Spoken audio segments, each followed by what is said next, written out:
really appreciate your coming out tonight. I'm sure there are a lot of things you'd rather do than come out and listen to me speak on the Federal Reserve System. In fact, it's a little confusing because I know from talking to a few of you earlier that you know all about this topic. I mean, you're asking me questions, well, don't you think so-and-so? And I realize that many of you here are quite well informed on the Federal Reserve System, and I really can't figure out why you came out, unless it was to figure out if I knew anything about it. So it makes me a little bit uneasy, but nevertheless, I've done my homework, so I'll see what I can do. It's a big topic, and it's complex, or seemingly complex, so I think the best way to begin is just to begin. I'm going to jump in, splash around a little bit, and see how far I can get. And I think the best place to begin is historically. That always baffles them. You know, when you go back in history, it sounds very profound. So let's go all the way back to the 1st century BC. It was in that century that a rather obscure philosopher by the name of Epictetus, who lived in the kingdom of Phrygia, had this to say. He said, appearances are of 4 kinds. Things either are as they appear to be, or they neither are nor appear to be, or they are but do not appear to be, or they are not and yet appear to be. Everybody got that? There'll be a quiz on that in a few minutes. Actually, I was convinced after I read that if Epictetus had been alive today, he surely would have been a Harvard professor of banking and probably would have written the definitive textbook on the Federal Reserve System. Because what Epictetus did is what so many modern economists and experts in the field of banking do, and that is he took a rather simple concept and made it sound very, very profound and complicated. All Epictetus was saying basically was that appearances can be deceiving. So what's the big deal about that? We all know that. We didn't need the intellectual to tell us that. And I thought that that would be a good way to approach this topic tonight. Appearances indeed can be deceiving. And with regard to the Federal Reserve System in particular, we're talking about appearances of the 4th kind, which is those things which are not and yet appear to be. Appearances of the 4th kind is the theme of my presentation this evening. Well, okay, with that by way of a running start on this subject, I'd like to give you what I think are 7 good reasons to abolish the Federal Reserve System. When I went through this topic for the first time, the way I organize things is I try not to, in advance, determine what it is I'm going to say or in what sequence. Just read everything I can find, gather it together, make photocopies of various things, and then the last stage is to sort those photocopies out into stacks and try and see if there are divisions of material. And generally when that is done, you begin to see some kind of form to the work emerge from these stacks. And when I was done, I had basically 7 stacks of papers. And when I analyzed what was in those stacks, I realized that these were reasons to abolish the Federal Reserve System. And so here they are. Number 1, it is incapable of accomplishing its stated objectives. 2, it is a cartel operating against the public interest. 3, it is the supreme instrument of usury. 4, it generates our most unfair tax. 5, it encourages war. 6, it destabilizes the economy. And 7, it is an instrument of totalitarianism. Now, I have stated those in the most shocking form that I knew how, right to the point, to try and jar our thinking loose on this. I think you must agree that they're rather extreme statements. And certainly if evidence could be shown that any one of them was true, it would be, I think, cause to abolish the Federal Reserve System. So let's see how far we can get with them. As time limits us this evening, I'm going to splash around on the first 3. And if you're interested in the others, you'll just have to dig them out of the book. How's that for a plug for the book? Huh? But the first three, interesting enough as they are. To do that, I'd like to go back in time again, but this time not quite so far back. We're going to go back to 1910, and I'd like to tell you why the creature from Jekyll Island bears that title. Jekyll Island is a real island off the coast of Georgia, as most of you folks probably know. Back in California, we don't know anything about Jekyll Island. So I'm not talking about some slimy thing that comes out of the lagoon dripping seaweed from its fingers or anything like that, although sometimes in my mind I think of the Federal Reserve that way. I'm talking about a real island which today you can visit. As a matter of fact, a couple of weeks ago I did visit Jekyll Island. Since I'm supposed to be an expert on this topic, I thought I ought to at least see what the island looked like, and it does indeed look exactly like I thought it would. But back in 1910, Jekyll Island was wholly owned by a small group of millionaires from New York, people like J.P. Morgan and William Rockefeller, and this is where their families went to spend the winter months. And the group that owned it was called the Jekyll Island Club, and it was a very exclusive resort. And it was at this resort on Jekyll Island in 1910 that a highly secret meeting took place among the top financiers of the world, literally. And the first draft of the Federal Reserve Act was hammered together. So the creature was literally conceived, if not born. It was conceived on Jekyll Island. And that's the reason for the title of my book. But the story is more interesting than that. Those are just the bare bones. I'd like to tell you about that meeting and how it came about, and tell you a little bit about the secrecy. Because the secrecy that surrounded that meeting is a clue. It's a very important clue as to the nature of the Federal Reserve System, and it's a clue as to why we should really recognize it as an appearance of the fourth kind. Here's how it happened. It was November of 1910, late in the evening, when 7 men gathered at the New Jersey Railroad terminal to board the private railroad car that belonged to Senator Nelson Aldrich. Aldrich was the Republican whip in the Senate at that time. And he's a very powerful man and a very wealthy man. I'll tell you a little bit more about him in a moment, but nevertheless, it was his private railroad car that was in readiness at the New Jersey Railroad station. And he and 6 other men came together. They had been instructed to approach the railroad station separately, not to be seen together under any circumstances, not to talk to each other, not to dine together, not to talk to reporters. They were well-known men, and had any reporters seen them, they surely would have recognized them, and they were not to have any discussions with reporters of any kind. One of the men, by the way, came somewhat in disguise. He carried a shotgun in a case, just in case somebody would ask him where he was going. He could say he was going on a duck hunting trip.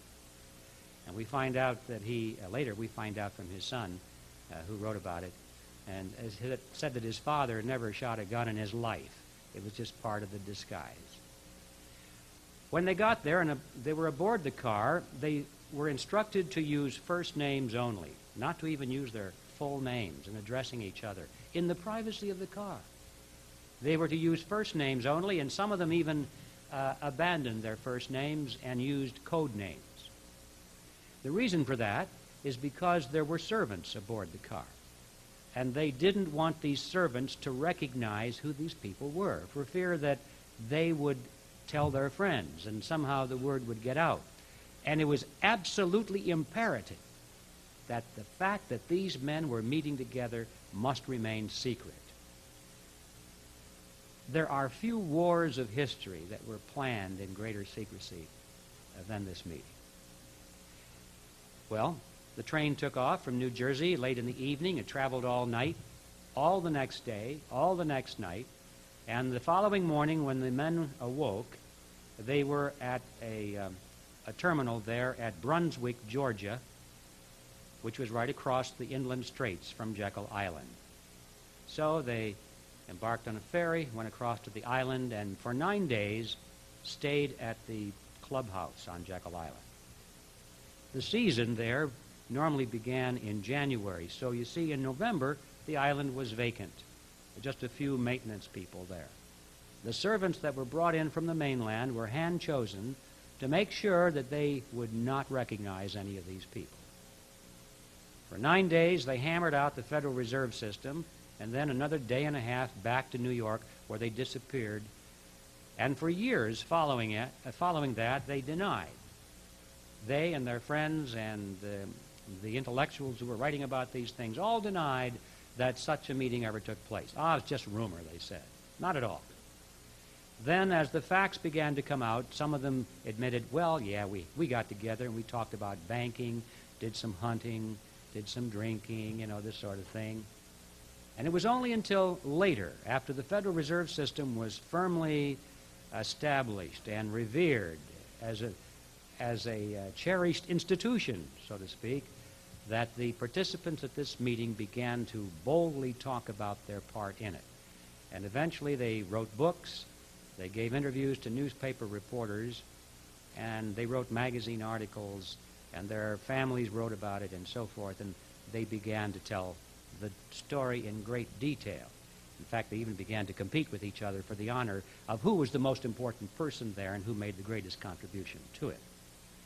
Now, that is what happened at the meeting, and I'd like to tell you now who was there.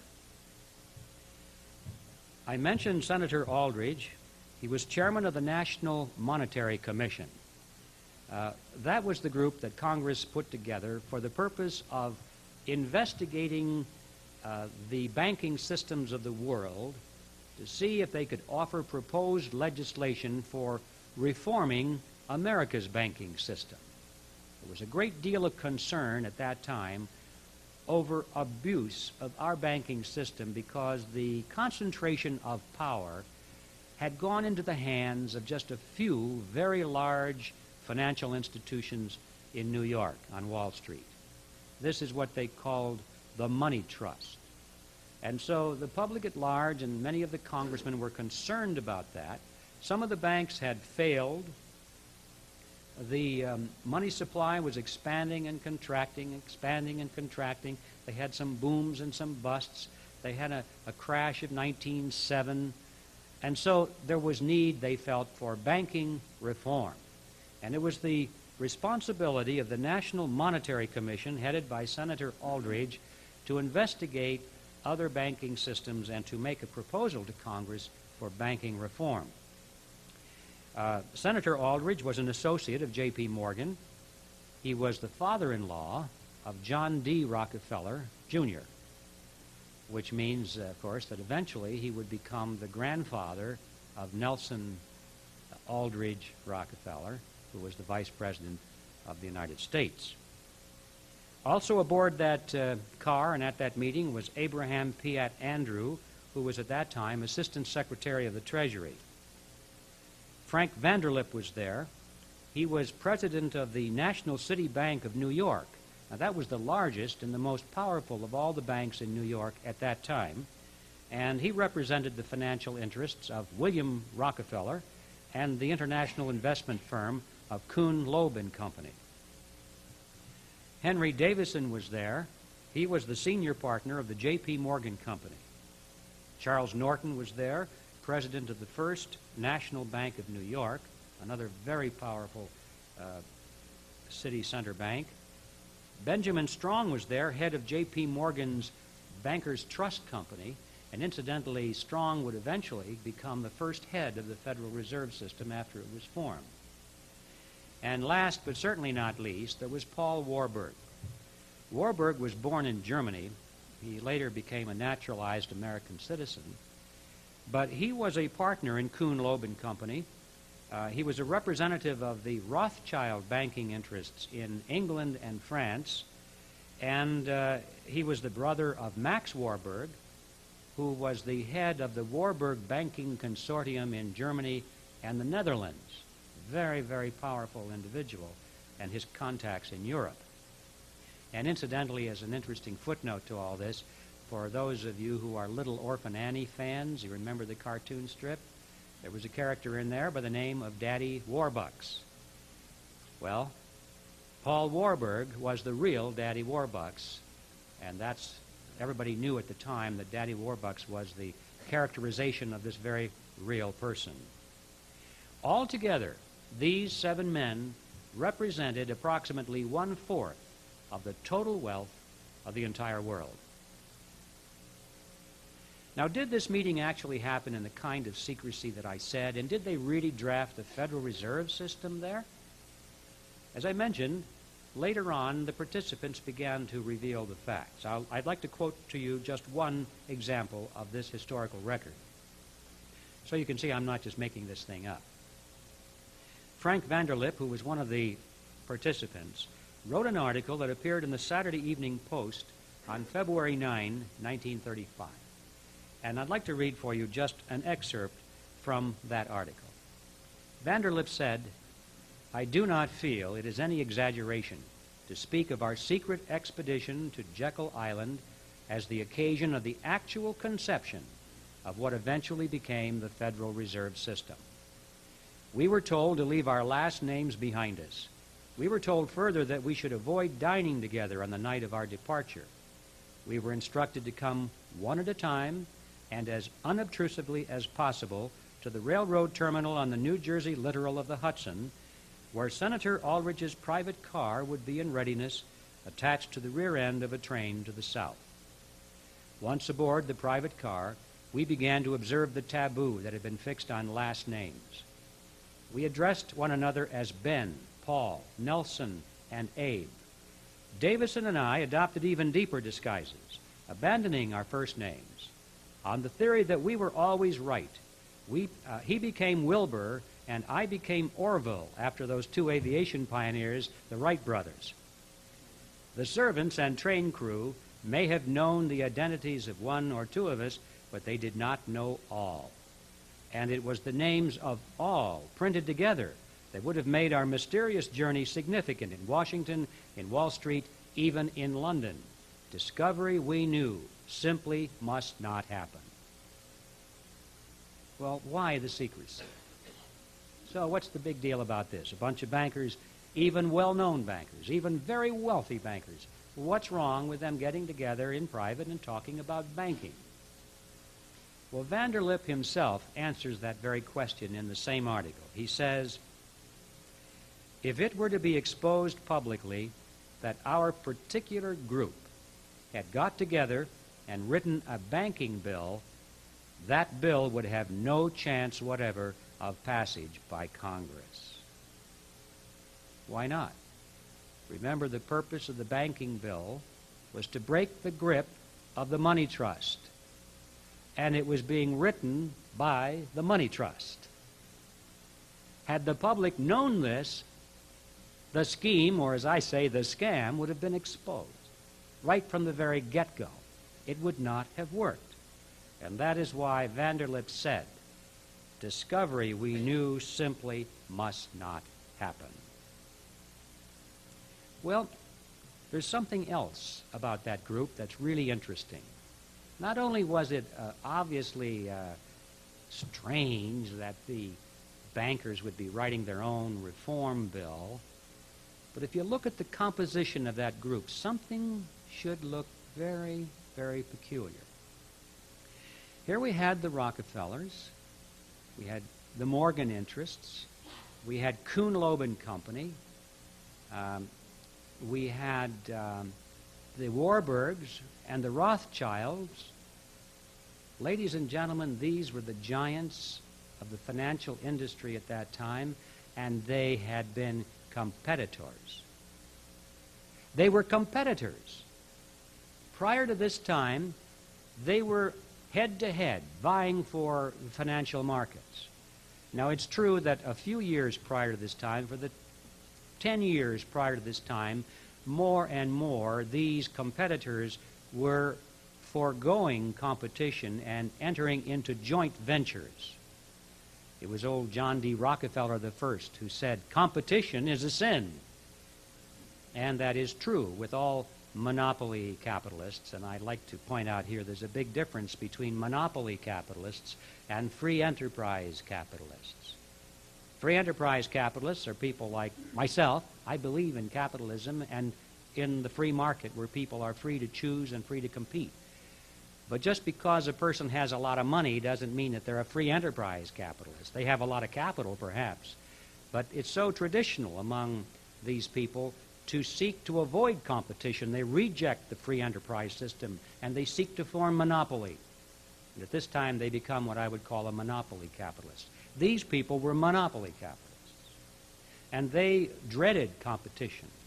They realized finally that they could beat out all the little banks and all the little investment houses, but they were at loggerheads with each other, and they were just bloodying each other, and they couldn't destroy one another. So they finally said, okay, let's get together and quit this nonsensical competition. They came together, and they formed a cartel. Ladies and gentlemen, when you look at the structure of the Federal Reserve System, you realize finally that you are looking at a banking cartel. Now, a cartel is defined as a grouping of independent business operations that come together for the purpose of reducing or eliminating competition between themselves. They do that by fixing prices or dividing up markets or dividing between them what services and products they will produce and so forth. And by so doing, they enhance their profit margins. And the obverse of that coin is that the public then pays more for those products and services. And this is just as true in the field of banking as it is in any other field. These competitors came together on Jekyll Island and hammered out a cartel agreement. And it's impossible to understand what the Federal Reserve System is and what it is doing without that clear understanding that it is a cartel. And there's still something else about it. You peel off the scam of the fact that these bankers were writing their own reform, which was obviously not a good idea, and then you realize that it's a cartel, and you peel that off and you look deeper still, and you find one more element that is necessary to understand. And that is that the cartel went into partnership with the federal government of the United States, which cartels often do, by the way, because one of the things about cartels is that they tend to fly apart. Yes, they come together, they agree to reduce or eliminate competition, and that works for a while until one of the members of the cartel decides that it's now stronger than all the rest, and it breaks away and decides it's going to break one of the other members and get a larger share, and they violate the cartel agreement. They revert back to competition for a while, and then there's a lot of blood on the battlefield, and they come back and they regroup again in a new cartel arrangement, but this time the relationship and the balance of forces is a little bit different. The history of cartels is the history of flying apart and coming back together again. Or sometimes they're challenged by an unforeseen competitor who arises on the horizon and forces the cartel to split until they bring in the new competitor into the cartel, and then they go back together. And so one of the things you will notice about cartels is that they always, at least in modern times, they always try to bring government into it. They need government to enforce their cartel agreement. They need a law on the books to force everybody in the industry to act in accordance with what they agreed to do when they formed their cartel. Now, the way they get that enacted into law and to get the public to accept it is they don't say, this is a cartel agreement. They say, no, we are doing this to protect the public in some way. It's always sold as a means of protecting the public, whether it's regulating the airlines, you know, so that people will have fair airline fares, you know. I remember a few years ago when the milk cartel got a law passed to fix milk prices. Remember that? This was sold to the American people as a means of making sure that nobody was gouged on the price of milk. Now milk is an essential thing. Babies need milk. Children need milk.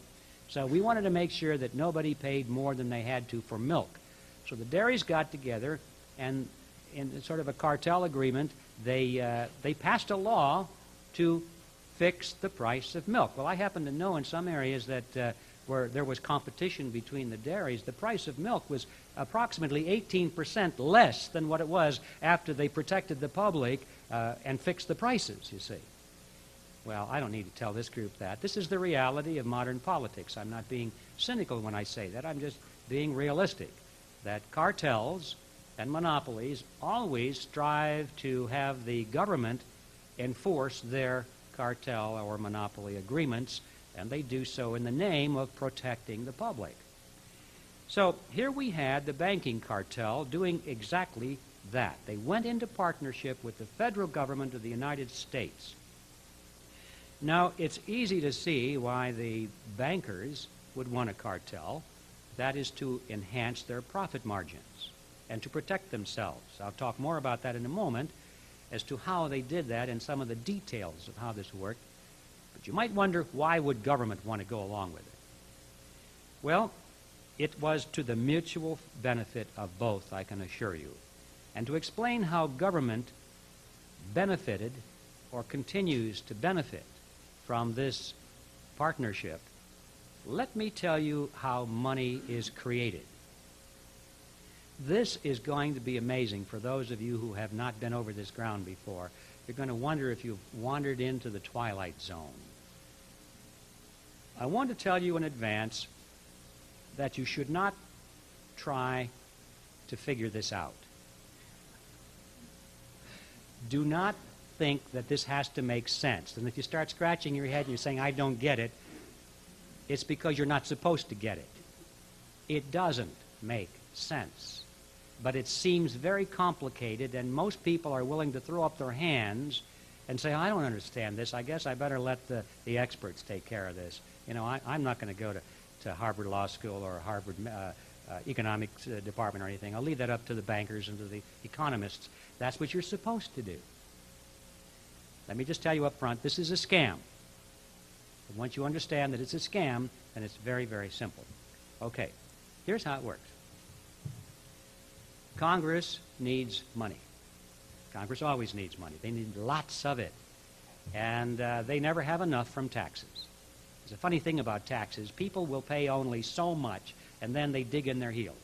That's been true throughout all history. Many a monarchy has been overthrown for no other reason than the taxes were too high. And that's just as true today.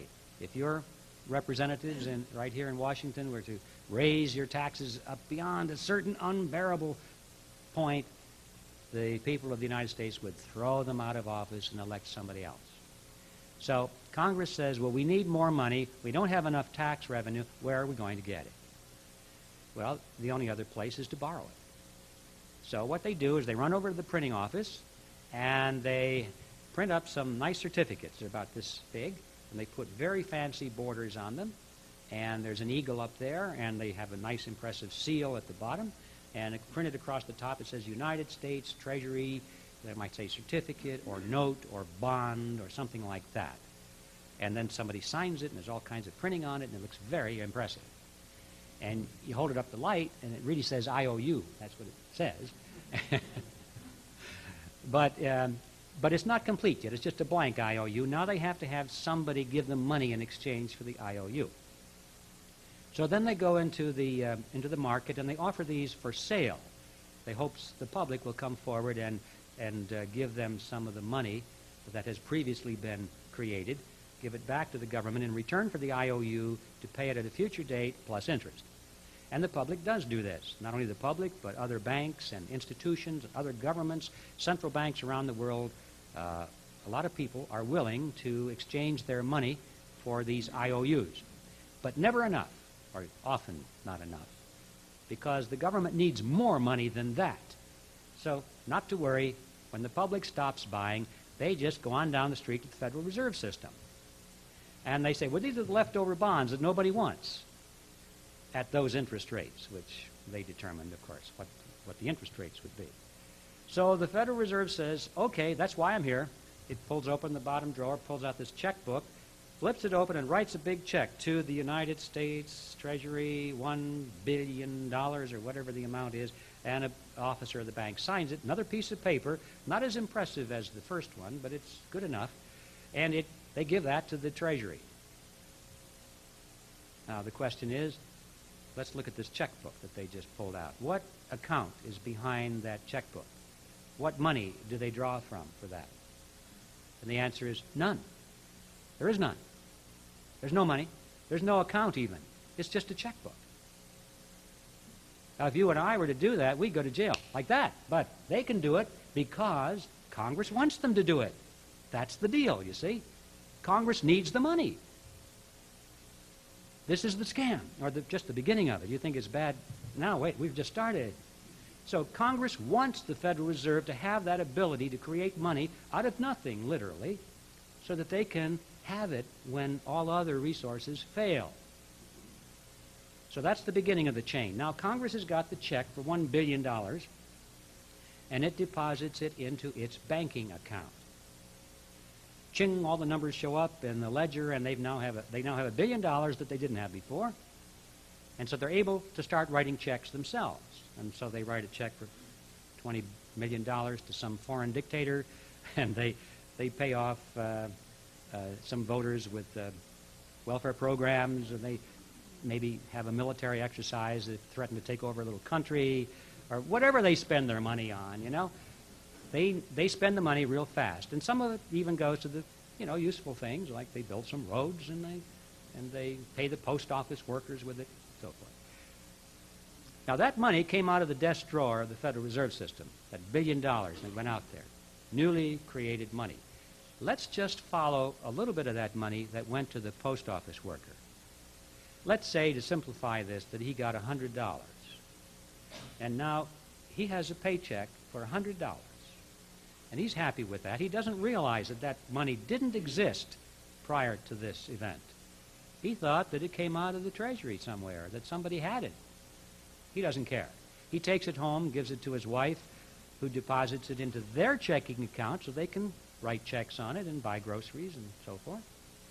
And now when she deposits that check into their checking account, the bank gets $100 that it didn't have before, the local commercial bank. And it says, oh boy, we got $100, and they open up the loan window. And they say, come on, everybody, we have money now to loan. Now, hang on for this. Are they offering to loan $100? No. They offer to loan $900. Why? Because part of this deal is, with the Federal Reserve, tells the banks that they only have to have 10% in reserve for every dollar that they loan out. Only 10% in reserve. Well, the $100 they have, they label that as reserve. So they put that in the ledger that says reserves, or in this case excess reserves, it doesn't make a difference what they call it. And now they say we have $900 to loan, and people line up and they say, we'll borrow it. I want to make a payment on my car or whatever. And so they whip out their checkbook and they start writing checks or crediting your accounts. And the question is now, where does that money come from? What account does the bank have to draw that money from? And the answer is the same. There isn't any. The bank just creates that money right out of nothing when they write those checks or credit your account. Can you believe this? So for every dollar that the Federal Reserve creates out of thin air to give to the government, the commercial banks create 9 more out of thin air to loan to people like you and me, and it goes out into commerce. So for every dollar, therefore, that's created for the federal government, there's a total of 10 altogether that go out into the economy. Now, these dollars, in this case, we were talking about $1 billion creation. That means $10 billion had been created by the banking fraternity out of thin air because of the Federal Reserve mechanism. This is what I call the Mandrake mechanism, by the way. For those of you who remember back in the 40s, there was a cartoon character by the name of Mandrake the Magician, and he could create things out of nothing and make them poof, disappear. So I call it the Mandrake mechanism. Now, this money that goes out there, this $10 billion and much more than that, dilutes the value of all the dollars that had been out there prior to that. So with this ever-increasing flood of money going out there, what happens? Well, prices start going up. It's what we call inflation. It's an appearance of the fourth kind, actually, because prices don't really go up. What happens is that the value of the dollar goes down, and so the relative position spreads apart.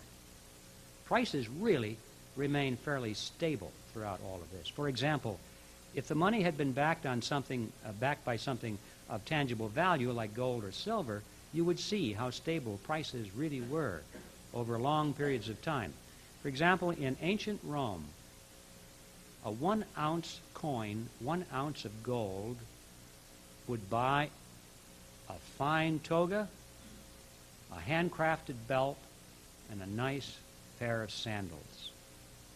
Today, in general, the market fluctuates, but if you look at it over a 6-month, 7-month period of time, 1 ounce of gold, you can walk into any men's store and get a nice suit, a handcrafted belt, and a nice pair of shoes. The price hasn't changed since the time of Rome. But the value of the monetary unit that we use, these paper things, which people call dollars, and they really aren't, they're Federal Reserve notes, the value of those Federal Reserve notes keeps going down, down, down, because the quantity keeps getting larger, larger, and larger. And this is a tax, ladies and gentlemen. It's a tax that you and I pay through the appearance of rising prices. It means the diminishing of our purchasing power. And that purchasing power, all of that money, even though we don't realize it, is being taken from us, has been taken from us, and given to the federal government through the Federal Reserve System. It is a tax just as real as the one we pay through income tax and excise tax. It is the most cruel tax of all because it hits the poor people the most and the ones who are retired and have fixed incomes. But it is a tax. It's a hidden tax. And that's why Congress likes it so much, because people don't even know they're paying it, and therefore they don't get mad at Congress. It's a scam. Let's go back to Jekyll Island. They had a problem back there in what to call this cartel or this partnership. They were borrowing this partnership concept from Europe. This scheme that I had been describing for a few minutes here actually started to originate as early as the 16th century in Europe. By the time the Bank of England was formed in 1694, the concept had been perfected. And from that point forward, all of the governments of Europe went to this kind of a partnership between government and bankers, because they were able to create money for the government without the people knowing it. And of course, on the bankers' side, they were able to collect interest on this money, which they created out of nothing, which isn't too bad. Now, if you could open up your checkbook and you didn't have any account behind it, nobody knew that, just a checkbook, you printed it yourself, and you can write a check for $10,000 and then loan it to your neighbor, and he pays you 8% interest, that's pretty nice. And this is where the bankers why the bankers like the system so much, because they can collect interest literally on nothing. Now, it's true that they do perform a service in the exchange of money units and clearing checks and storing valuables and that kind of thing, and they charge service fees for that, and that's perfectly legitimate. If banks were restricted to their proper function, they would charge fees for all of their services. But right now, the big action is in this interest on nothing. Well, this concept had been developed in Europe, as I said, and these little partnerships that had sprung up all over Europe were called central banks. That's what they called them. Don't ask me to say why, because I don't know. That was the name for them. When it came time to create the Federal Reserve System, Aldrich had been over to Europe, and he had studied all the central banks of Europe. Max Warburg, of course, who was the brother of what's our friend? What's our friend here? Paul Warburg. Yes, I'm thinking of Max. Max is the brother in Germany. Paul Warburg is sitting there on Jekyll Island. They were students of the central bank mechanism, and this group decided, hey, we want a central bank here. But now the problem was that the people of the United States did not want a central bank. And the sentiment was very strong that in America, if we were going to have some kind of a banking reform, we didn't want to imitate the old world. We wanted a system that would be unique to reflect the unique political and economic conditions of America. And so one of the problems that they had on Jekyll Island is what to call their central bank, other than a central bank. So they devised 3 words.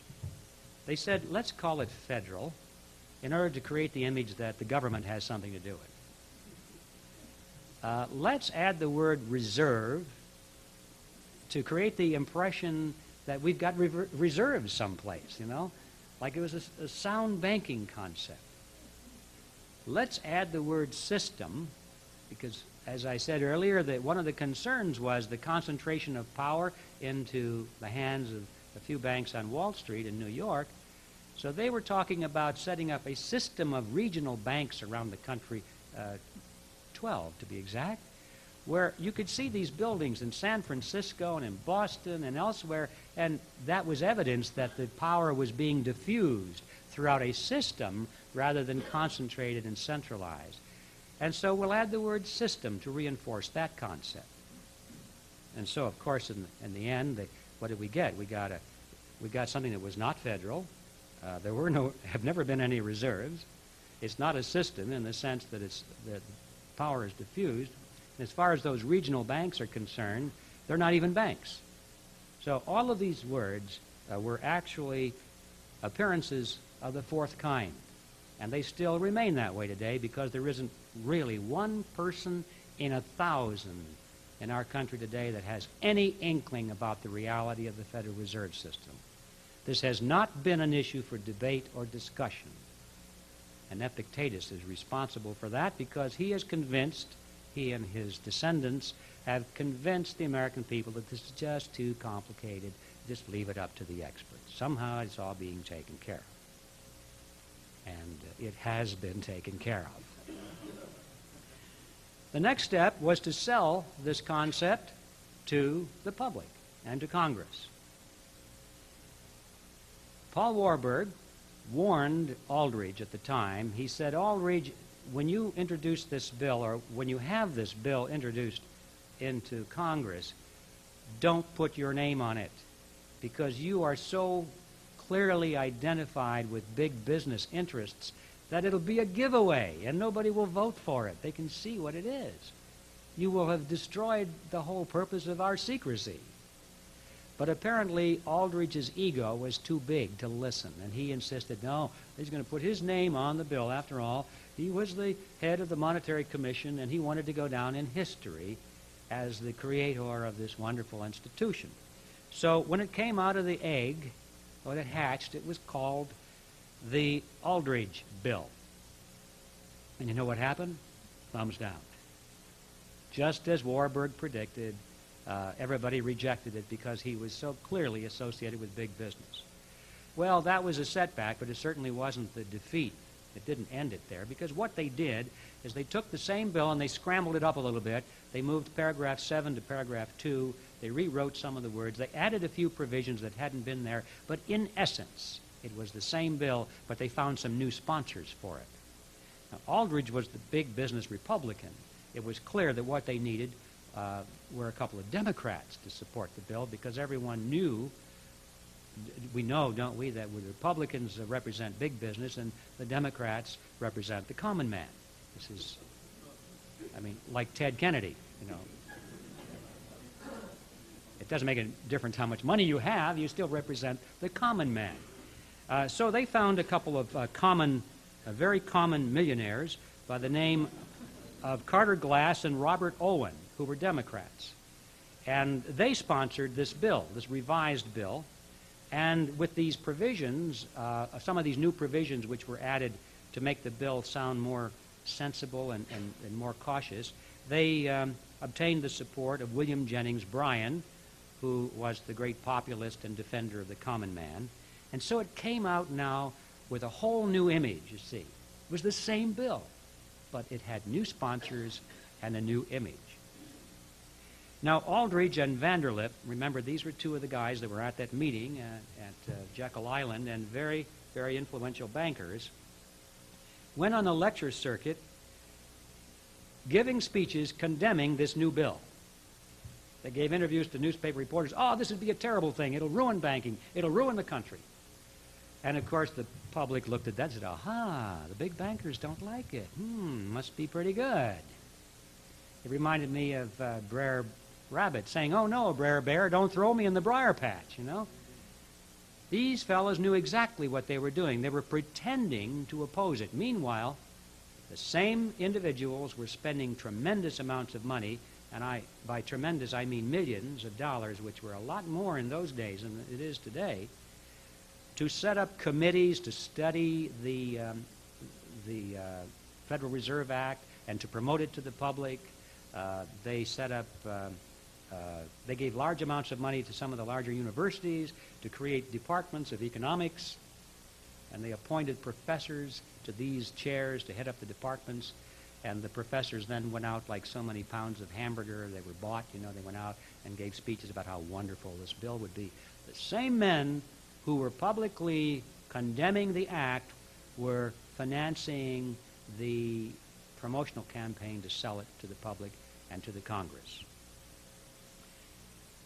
Warburg stepped in, and again he proved himself to be the master strategist. It was his idea that some of the excellent provisions be put in it that were put in to sell people like William Jennings Bryan on the soundness of the bill. And some of his banking associates said, Warburg, what are you doing? We don't want these provisions in there. And he said, be quiet. I'm making this up, of course. I don't know what they said, but I can just hear it. He's probably saying, be quiet, be quiet. Don't worry. This is just to get the bill passed. Get it passed. We can change it later. Now, he did write that, by the way, in some of his monographs. He did say in very distinguished language, the object is to get the Federal Reserve Bill passed. It may not have everything in it that we want, but we can perfect it later, is how he phrased it, actually. And it worked. The Federal Reserve Act has been amended over 100 times since it was passed. And ladies and gentlemen, every one of those good provisions that were put in to get it passed have long been removed. Warburg knew exactly what he was doing. And so with this kind of brilliant strategy and deception going on, it's not surprising that the bill became popular. And on December 22nd, 1913, as Congress was recessing for Christmas, the bill was passed and it was signed the next day by President Wilson, and the United States finally had the Federal Reserve System. Well, what did we get? In summary, we got a corporation. It was chartered by Congress, and it was given the exclusive right to manufacture the nation's money supply. We got a mechanism whereby Congress has been able to raise unlimited taxes without any concern whatsoever, anytime it wishes. Unlimited taxes through the process of inflation without the public even knowing that Congress is taxing them. We got a mechanism whereby the banks can earn interest on nothing. And finally, we got a mechanism for protecting the member banks from failure, from going bankrupt, and to do so at taxpayers' expense, to get the taxpayers to bail them out when their loans go sour. I'd like to turn to the question of who owns the Federal Reserve System. You hear a lot of talk about that. We start that by explaining that the Federal Reserve System is not an agency of the federal government. As I said, it's a corporation chartered by Congress. And like all corporations, it has stock. And the stock is owned, in this case, by the member banks in the system. Now, those banks that put up the most money, the larger banks with the larger assets, put up more money, more capital into the system, and they own more stock than the smaller banks. But that is where the mirage of private ownership ends. Sometimes you hear people say, well, the Federal Reserve System is privately owned. Well, that's a half-truth.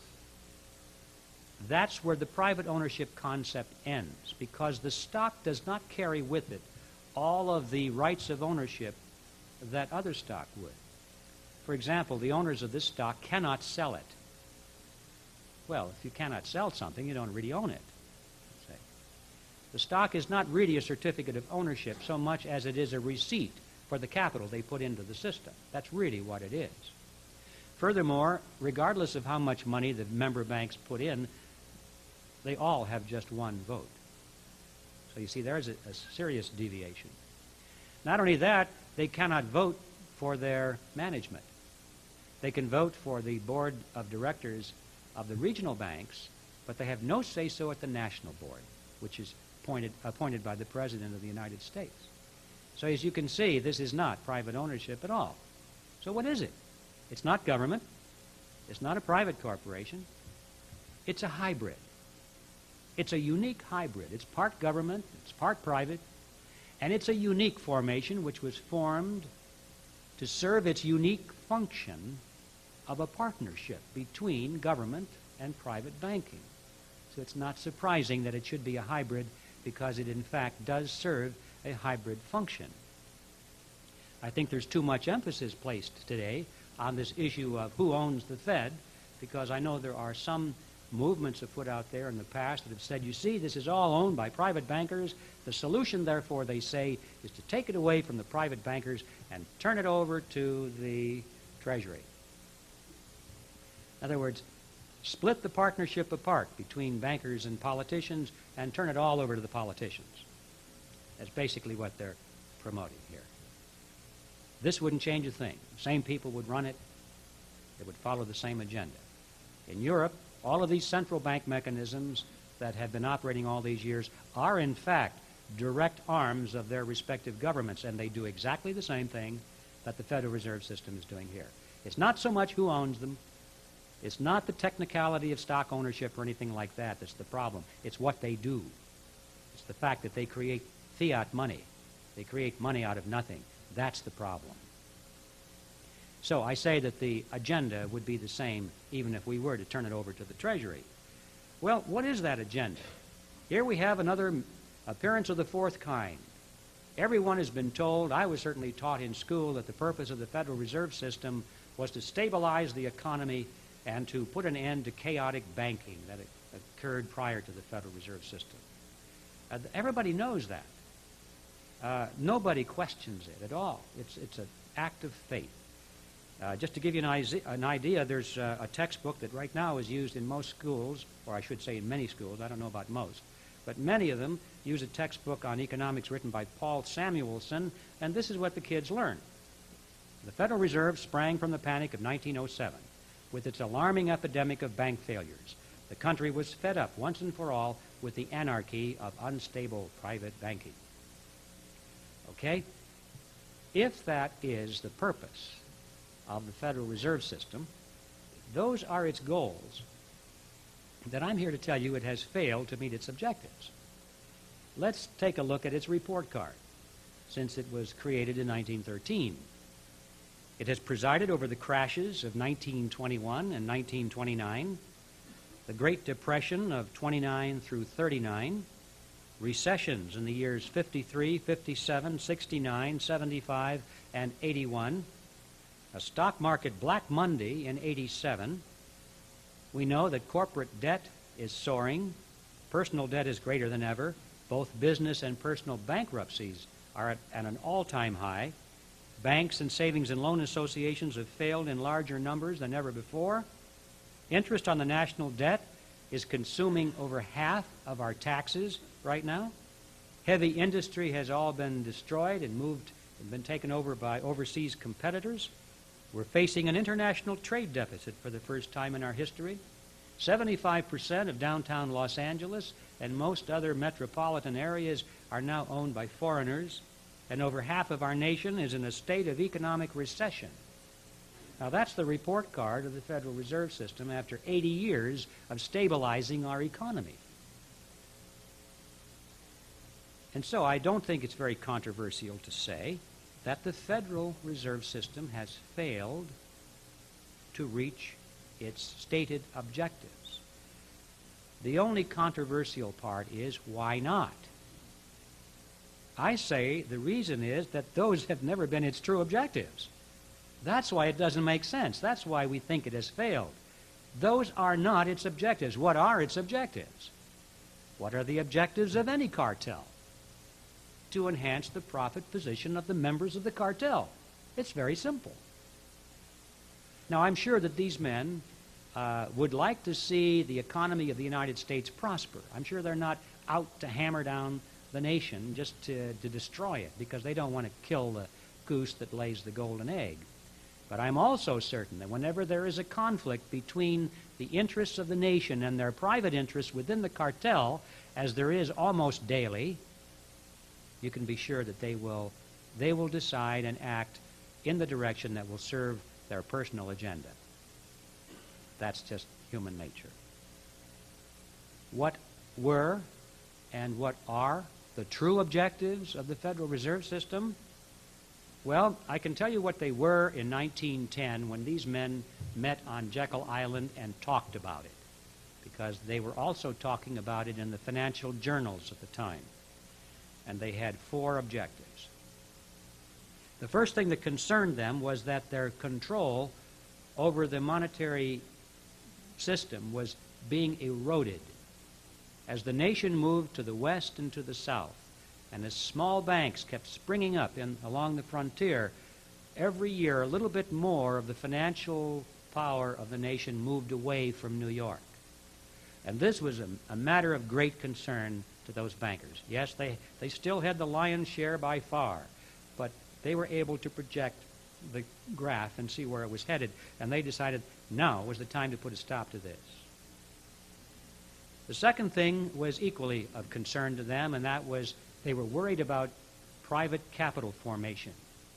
Now, that merely means that businesses at that time were paying for their expansion and research and development projects out of their own savings, rather than going to the bank and borrowing money. Now, this is something that no banker can stand for, you understand. You have to go and borrow money, otherwise the banks are not very happy. And so what was happening is the corporations were being frugal. Interest rates were just high enough. They had reached a natural balance point where it was attractive for industry to save their money rather than pay that high interest rate to borrow money. So the bankers said, what we need is a flexible currency. That's what they called it. That merely means they wanted the ability to create money out of nothing, so that they could create enough of it that they could lower the interest rates and lure the businessmen back into the banks for the loans. Now, if you make money out of nothing, you don't have to charge an awful lot of interest on it to make a profit. So that was the deal. They wanted to be able to make money out of nothing so they could lower the interest rates, still make a good profit, and lure business investment and expansion capital or needs for capital back into the banks. The third objective was to protect the banks from bank runs. Now, bank run happens when people decide they want their money back that they've deposited into the bank, into something that the banks call demand deposits. See, there are 2 kinds of deposits generally, demand and time deposits. A time deposit would be something like in your savings and loan association, where you are told when you put your money in that you may not get it out anytime you want it. Or if you buy a CD, that's a better example. You buy a CD for a period of time, 90 days or a year or whatever it is. You know right up front that you're letting loose of your money for a stated period of time. That is a time deposit. A demand deposit is where you go to the bank and you put your money in, and the bank smiles at you and says, yes, you can have it back anytime you want it. Just demand it, and it's yours. What they don't tell you is that the minute you walk out the door, they're loaning it to somebody else, you see. So if you change your mind, you walk back and say, I changed my mind, I want my money back. They said, well, we don't have it. We just loaned it. But don't worry, we have somebody else that's over here, and we'll give you theirs. But what happens if that person walks in and says, well, I want mine? Well, you can play that game for a little while, but after about 2 or 3% of the depositors all get the idea that they want their money back on demand, the bank is embarrassed because it runs out of that meager reserve it has in the vault. it just doesn't have any more. It's gone. It's all out. And so they have to close their doors and declare bankruptcy.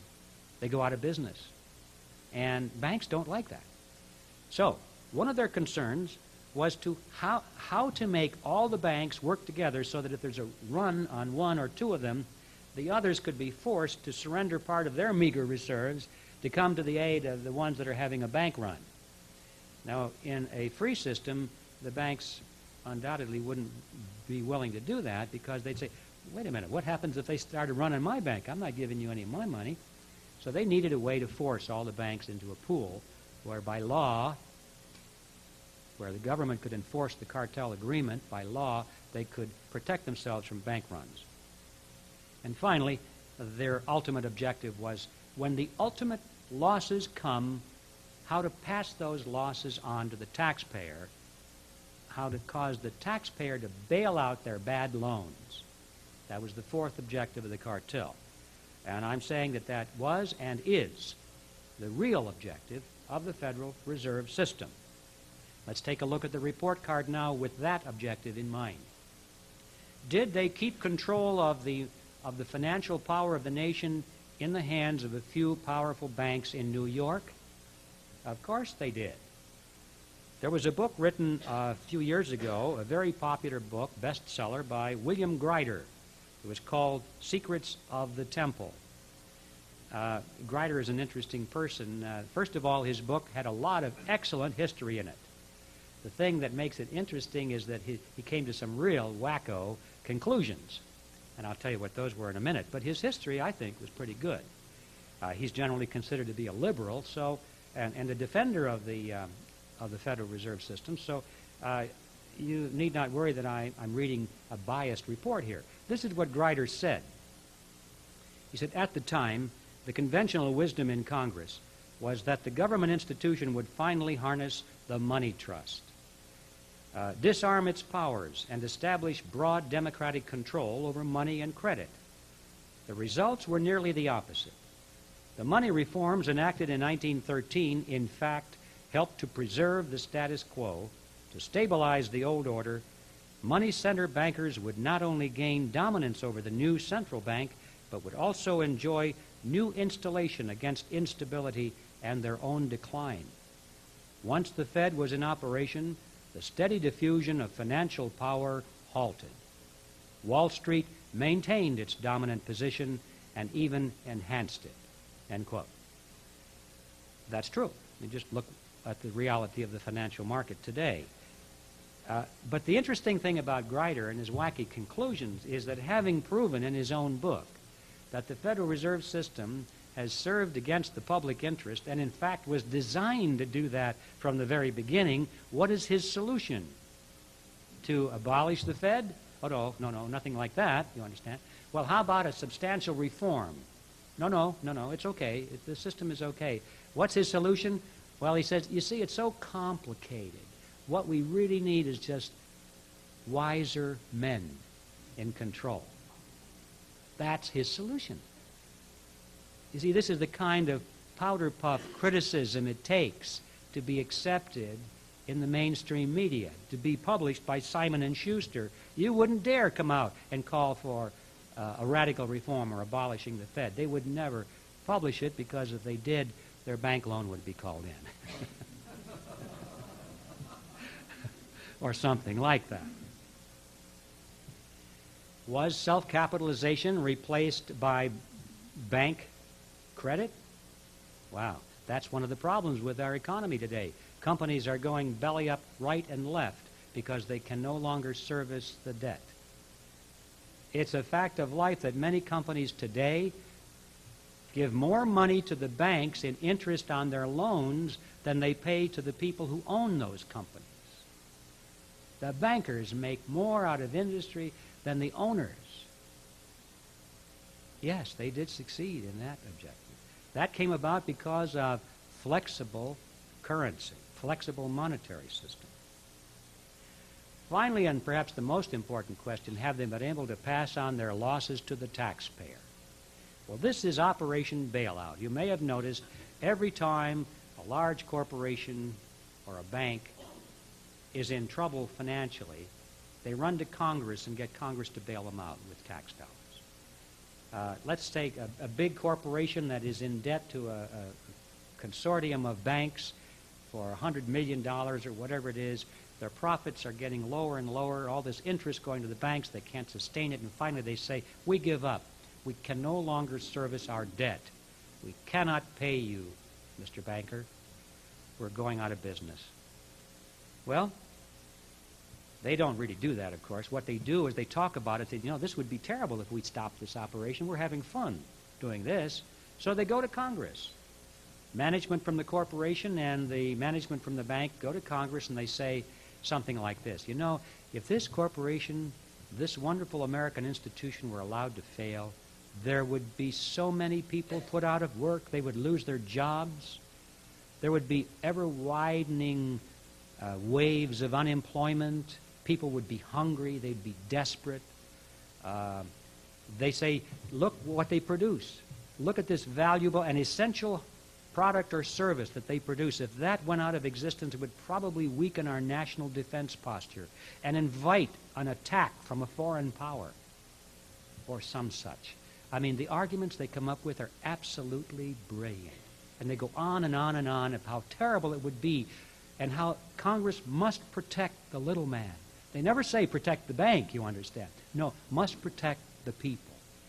And the congressman says, yes, we certainly don't want any kind of a national catastrophe to happen. We don't want people to suffer. So therefore, they vote the necessary funds to cover the loans, to guarantee the loans, or in some cases to actually make the payments so the corporations can continue to pay the interest to the banks. And it's a lot more complex than that. I have a whole chapter written on it, but this is the basic game called bailout. And in case you haven't noticed, the more interesting games that have been played over the last few years, we had Penn Central Railroad bailed out in 1970. In that same year, they bailed out Lockheed. Commonwealth Bank of Detroit was bailed out in 1972. New York City was bailed out in 1975. It looks like it might have to be bailed out again pretty soon. Chrysler in 1978, First Pennsylvania Bank in 1980, Continental Illinois, a giant bank, was bailed out in 1982, and the list goes on and on and on. Hundreds and hundreds of millions of dollars, ladies and gentlemen, were created out of nothing by the Federal Reserve System and pumped into the banking fraternity to protect their souring loans, and you paid the bill without even knowing it, because that is part of the process that created inflation. Now, I need to say something in passing on this. We haven't seen a lot of inflation yet, primarily because a huge chunk of our bonds and our debt instruments have not passed into our system. They've been purchased by other countries and other investors. The people in Japan and Europe and the Arabs have bought tremendous amounts of government securities. And when they come due and the government has to pay them back, they turn it around and roll it over and put it right back in. When the time comes, when they stop doing that, then the government will not have new money to pay off the old bonds. You see, they're borrowing new money to pay off the old debts. And that rollover goes over and over and over again. It grows bigger every time they roll it around. When people outside of the country stop rolling those debts over, or stop rolling over the purchase of the bonds, then who will be able to create the money to pay the bonds off? Now the Federal Reserve System will have to step in, and we'll see the inflation mechanism grow like topsy and turvy. We have hardly seen anything yet because the debt has been pushed outside of our borders. But someday, I don't know when, someday those chickens are going to come flying home. And when they do, there are going to be a lot of chicken feathers around here. So, you and I have paid for this, or will pay for this, through the process, the hidden tax called inflation. And so we come to the conclusion that, yes, the federal government has indeed achieved its objectives in this unholy alliance. Well, let's talk very briefly now about usury. Usury was defined biblically as interest on debt, period. Any interest on debt was usury. In modern times, it's been redefined, and I think properly so, to be any unrealistic or excessive interest on debt. In recognition of the fact that if you work hard for your money and you save it and then you loan it to somebody, you are surrendering the use of your own money for a period of time. You are entitled to be compensated for that sacrifice and for your effort. And so a reasonable payment of interest is certainly not usury. It's simply payment of something for something of value. But what is excessive interest? Thomas Edison said, "People who will not turn a shovelful of dirt on the project, nor contribute a pound of materials, will collect more money than will the people who will supply all the materials and do all the work." Is that true, do you suppose? When I read that, I thought, maybe Tom was exaggerating slightly. So I got my little calculator out and I punched in some numbers. I assumed we were talking about a $100,000 house that has to be built. We allocate $30,000 for land, architect fees, sales commissions, and permits. $70,000 will go to the people who provide all the building materials and all the labor. In other words, for materials and labor, $70,000. The buyer puts down $30,000, takes out an 11% loan over 30 years. We punch in the numbers, and what we find is that the owner of that house will pay $167,806 in interest, which is about 2.5 times greater than paid to those who produce all the labor and all the materials. Now, you may say, well, that includes the time value of money. After all, remember, somebody saved that money and they sacrificed its use. They're entitled to compensation. Not this money. Who saved it? Who sacrificed the use of it? Nobody. This was created on the spot for that loan. $167,000, almost $168,000 interest on nothing, ladies and gentlemen. Now you multiply that, not just for a $100,000 house, but for all the houses in America, all the factories in America, for all the dollars that exist, all the Federal Reserve notes, that exist, all the checkbook money that exists, all the computer money that exists everywhere in the world, American Federal Reserve dollars, Federal Reserve notes. Everywhere in the world, a huge quantity of money. Every dollar of that is earning interest every hour of every day for a bank which created it out of nothing. That is a huge, unimaginable river of wealth flowing into the banking cartel. I say that the Federal Reserve System, which is the instrument behind this, is the supreme instrument of usury. Well, what lies ahead of us, ladies and gentlemen? If you take the present trend, just look over the last 10 or 20 years. You don't have to go back all the way to Phrygia. Just take the last 20 years, and whatever measure you wish to use, inflation, national debt, anything, and you plot it out, and take a ruler and see where it's headed. It's a very nerve-wracking thing to do.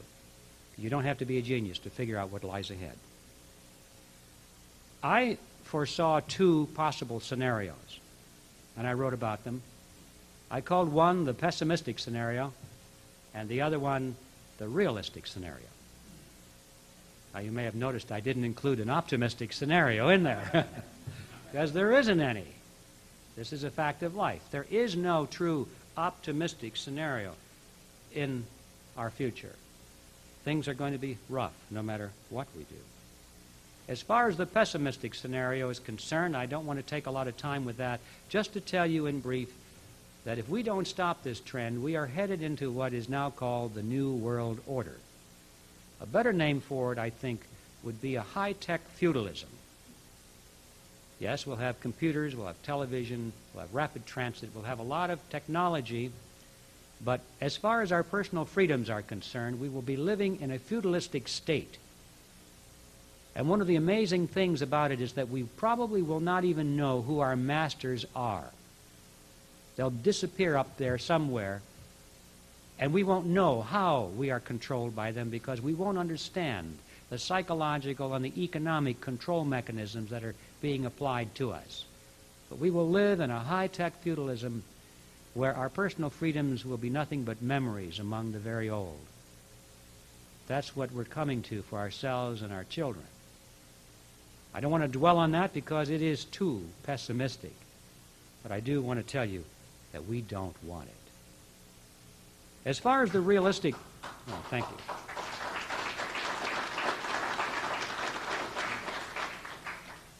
As far as the realistic scenario is concerned, I think we have to look at ways and means of getting ourselves out of the mess we're in and how to make the transition to a sound economic system, to do so in such a way without triggering some kind of a cataclysmic event, which is not as easy as it may sound. I don't pretend to have all the answers to this, but in my final chapter on this study, I devised 16 steps, which I thought was a good starting point, suggestions of how we can make that safe passage. I won't bore you with the details because some of them are fairly technical, but I will tell you that I think we need to pass through three major plateaus, or have three overall objectives. One is we need to establish a real dollar. Now, this gets confusing for a lot of people because they think that these things in our pockets are dollars, or they're called dollars, but they're not.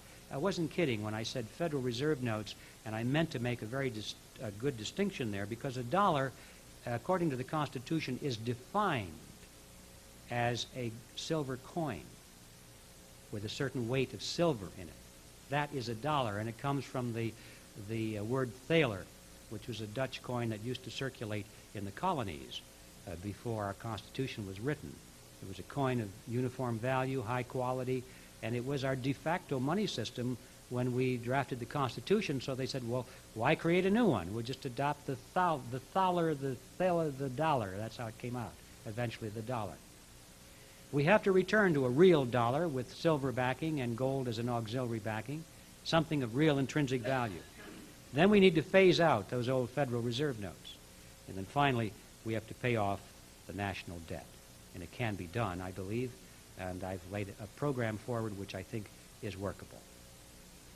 But no matter what we do, there's white water ahead, because the people that control this mechanism are not going to let go easily. One of the interesting things in this study, interesting to me at least, was that the Federal Reserve System is not the first time we had a central bank in this country. It's the third time. It's the third time. I didn't learn that in school. The first one actually existed before the Constitution. It was chartered by the Continental Congress. It was called the Bank of North America. It was a central bank. It was financed largely by the Rothschilds. Did you know that? Our bank was financed by the Rothschilds and their agents in this country. Well, it was a terrible failure. I mean, it caused inflation and people lost their savings, and so they got rid of it. And then later there was another try at it. It was called the First Bank of the United States, and that's the one that Andrew Jackson went after. President Jackson called it the Hydra-headed monster. Sort of reminded me of the creature, you know. He was going to slay the monster, and he did. They got rid of the First Bank of the United States. That was the second try at it.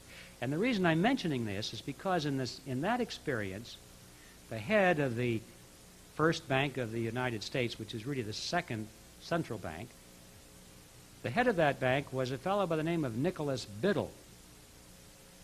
When his bank was under attack, he deliberately set out to ruin the economy so that he could create as much havoc as possible and point the finger at President Jackson and say, you see what happens when you start to take away or tamper with this wonderful institution? You're ruining the economy. And he did that deliberately. You think our present rulers in the financial world wouldn't do that? Of course they would. That's why I say there's white water ahead, no matter what we do. We have to get that in our minds. We're kind of like a fellow that's been on a drunken binge for 20 years. And when we come out of this hangover, out of this binge, it's going to be a hangover that is not going to be very nice. But if we don't come out of the hangover, we're going to die. So those are the kinds of options we have to be realistic about. Well, how do we prepare for this? I wish I were really smart so I could tell you how. I don't know how. I have 6 suggestions, which I have put in there. Common sense things that anybody can figure out, such as get out of debt, you know. The less debt you're in, the better you're going to be. And I have some very common sense suggestions of what kind of investments to choose and so forth. I urge you to take a look at those and consider them carefully, because they could make a difference on how well you weather the storm ahead, or even if you weather the storm. I want to explain, however, that I'm not one of those people that has a plan for you to make a killing out of the collapse of America. I get these newsletter offerings almost every week in the mail saying that inflation is coming, here's how you invest and get rich, you know. This is not my plan. I have no objection to anybody that wants to be realistic about inflation is coming and invest and diversify and be defensively postured in the market. But if anybody thinks they're going to make a killing and come out the other end looking and feeling good out of the destruction of America, they better have another thing coming. Because if we lose this, ladies and gentlemen, it doesn't make any difference how much money you made or where your investments were. You're going to lose it all. We have to save this free enterprise system. We have to return to a sound monetary system, and that's the best investment that we can make, is to pursue that objective. So where do we begin? We begin where we lost it, and that's in Congress. Congress got us into this mess, and they can reverse the process. All we have to do, really, is throw out the big spenders, which is not as difficult as it might seem, because when you look at Washington, we have altogether 535 people, no more, who make the laws. That's a real tiny group. Just think, the whole nation is determined by 535 people. Can't we influence some of those people if we really get out and try? We don't have to influence all of them. Actually, half of them plus 1 is 268, which is even a smaller number. If we just do it in Congress alone, that would probably do it, and that number is 435. Half of that plus 1 is really only 218. See, it gets more realistic and doable all the time. And actually, when you think about it, we don't even have to do that, because if we could affect the composition of 100 congressional candidates, or actual congressmen, 100, that would do it, because the rest of those fellows up on the Hill would get the message, you know? And I'm sure that they'd be walking around saying, well, I've been trying to warn my fellow constituents about this danger for years, you know? They would suddenly become constitutionalists. Our job is to affect 100 congressional districts. That's our job, to save our nation and to save our families. It can be done. We have to start, though, with a grassroots educational campaign, as dull and boring as that may sound. That's where it has to be, because unless the people out there, unless the voters have an inkling of what's going on, there's no way in the world that a really good congressman is going to be elected. If you had the best guy in the world standing up, campaigning for office and talking about some of these issues, the public would say, huh? What's he talking about? There's no way you can elect good people without a better awareness at the grassroots level. That's why the TRIM program that you heard about here earlier is so valuable. This is a way to get to the grassroots, and it's a worked out system. It's proven. You don't have to worry about it. You don't have to reinvent the wheel. Just get those little brochures out, something as simple as that, so the average guy can see, oh, my congressman is a big spender. How about that? I didn't know that. You know, the average person doesn't know what his congressman is doing. He forms his opinion on how nicely he smiles, or how many posters he sees on people's lawns and things like that. You know, if he had in his hand the voting record, you know, this guy votes for those big spending programs. I don't think I like him. That works. We know it works. So get involved in the TRIM program. It's an easy thing to do, and it's effective. Now, beyond that, of course, you have to have a group of people that know more than just these X's and stars and the voting records. That's where the Birth Society comes in, with meetings like this, and books and pamphlets and videotapes, educational instruments that go into depth, because you need leadership. You folks wouldn't be here if you were just part of Bubis Americanus. You folks, I'm not just saying this, well, I'm not trying to compliment you to get you feeling good or anything, but it's a fact. You gave up an evening of your time to come here and to check this story out because you're concerned, and that tells us right away that you are, if you're not already, you have the potential for being leaders in your community. You're thinking people, you're concerned people, you want to know the facts. And we know from experience that for every one of you here, there are at least 10, and probably more, who really lean quite heavily on you for your opinions and your advice. And there may be a lot more than that. I think every person, whether they know it or not, can rather well influence closer to 50 people. And some of the friends I have are very influential over numbers much larger than that. So that's where the Birch Society comes in with its educational program, a deeper understanding to try and create an educational strata within the community to counteract some of this media coverage that is leading people in the opposite direction. I'm not here to pitch you on the Birch Society, but I'm here to tell you that if you don't know about it, find out about it. Attend their meetings, read their literature. I think you'd be very impressed by their program. And they need you, and you need them. The good news about all of this is that we can overthrow the government of the United States every 2 years without firing a single shot, if we'll just get out and do it.